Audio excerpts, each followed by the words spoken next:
My first name's Anne and I'm 88 in a couple of weeks and I live in Windsor. My name's Glen. I'm 73, which constantly astonishes me. We have an apartment in Paran. My name is Lilly. I am about 3 or 4 weeks off 70. I live in South Yarra. It's Mary, 75, and I live in Malvern. Marion, 68, living in Malvern. I'm Trish and I'm 84. Mary, I'm 74 years old and I live in Paran. Well, my name is Pat and I'm 71 years of age. I'm Sandy and I'm 74. I'm Sheila, I'm 82 and I live in Malvern. My name is Sonia and I am 71. I live in Malvern East.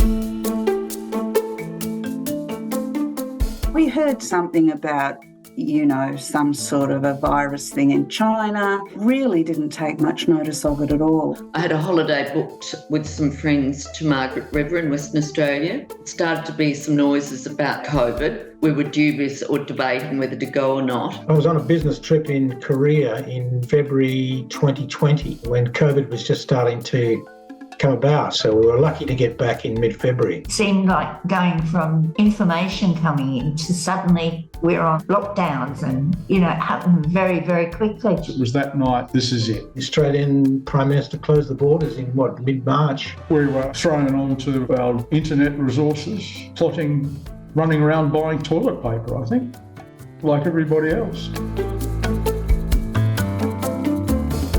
I really welcomed the lockdowns and the restrictions because I thought, it can only help. It's better to be safe. And a lot of people at that time were dying. I suffer from breathing difficulties and I thought, if I get that, it'd probably kill me. Yes, we were pretty cautious, but not paranoid, obsessive. Hand sanitizer and hand washer. I'm amazed that either of us have any skin left on our hands. My life changed from having a lot of interests, all those contacts of my life severely reduced was quite challenging. Hated it. Absolutely hated it. Do you know the most important thing was the physical touch, the cuddles. When you live alone, you don't have that. To have those cuddles from the grandchildren was really important. It was new for everybody. It was new for politicians. It was new for doctors. We'd never been in this situation. I'm actually very busy. It was almost a relief. I did not want to be retired. I had no plans to retire, but the pandemic came along and all the projects I was working on just disappeared overnight. When it went on longer and then repeated, I found I was really getting lonely and missing that connection, face to face. If you lived alone, you're really faced with your own self. I mean, not that you go around thinking about yourself all day, but you were faced with hours and hours and hours and hours alone.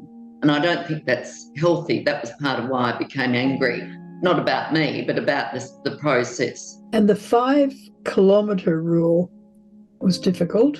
Not being able to see my grandson for a long time. I think there'll be a lot of people who will find it hard to forgive that they couldn't visit dying relatives. My husband passed away the 3rd of October. Just 2 days in Cabrini, and he passed away the 3rd day. No one was allowed to be with me. I don't think that was very nice of my government to do that. And people used to drop flower and leave in front of the door. I don't want the flower, I want the people to come.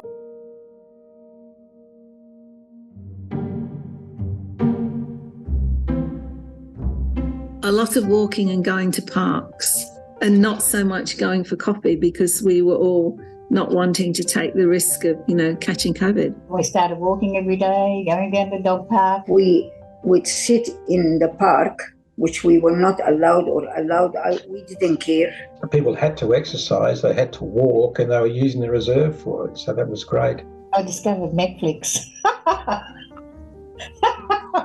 We set up a WhatsApp group. We called it Rona Jokes and Memes. There was some really hilarious stuff. You can make yourself into a lion or a bunny rabbit or something. I did a lot more Tai Chi on Zoom. We tried to keep up with friends through, I think, Zooms with a glass of wine, and probably there was too much wine. We worked out, the widows amongst us, that 5 o'clock at night is the worst time because that's when you normally would be going out or having a drink or doing something. So I got into the habit as did one or two friends of probably every couple of days I'd ring somebody around 3 or 4 in the afternoon, and quite often they were happy to have a chat.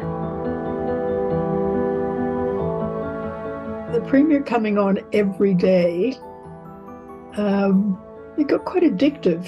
You see the Dan Andrews interview this morning talking about the number of cases. And I'm not sure that anything new was said except the numbers. You got so you didn't want to miss it. It was in your face. It was every day where everybody was sad enough they were making it worse for them. And so we didn't turn the telly on when the news and that was on. It was sad watching the international news. India, it was dreadful. It was dreadful. One of the awful things about the first year of lockdown, you're going to think this is ridiculous, but it was the presence of Trump. There was that face and him talking about COVID, and oh my God. We did lots of Zooms in the beginning, but then you just get tired of Zooms. Not every old one is equipped with the knowledge how to use Zoom. I'm a bit technologically challenged. Oh, the technology is really not the problem. I've got an elderly mother. She's turning 90 this year, and she's pretty savvy on the computer thing. We met every Sunday morning on Zoom and did communion and prayer and caught up. I'll just plead old age and dementia or something.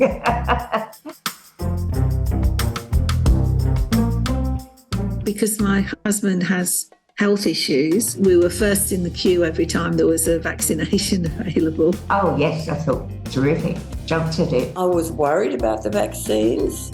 I'm not an anti-vaxxer, but worried because it had to be done in such a hurry. I've had 4 shots and I'll get a 5th.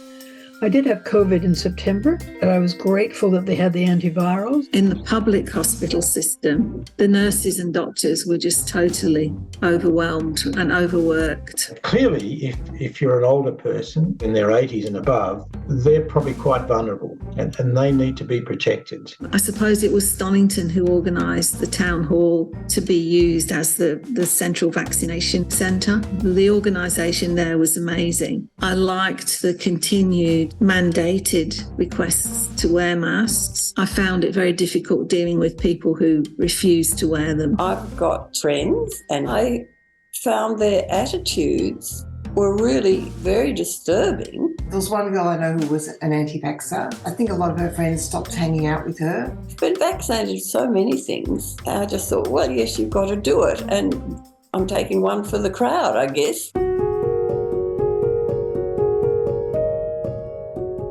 Let's hope it doesn't happen again this way it's happened.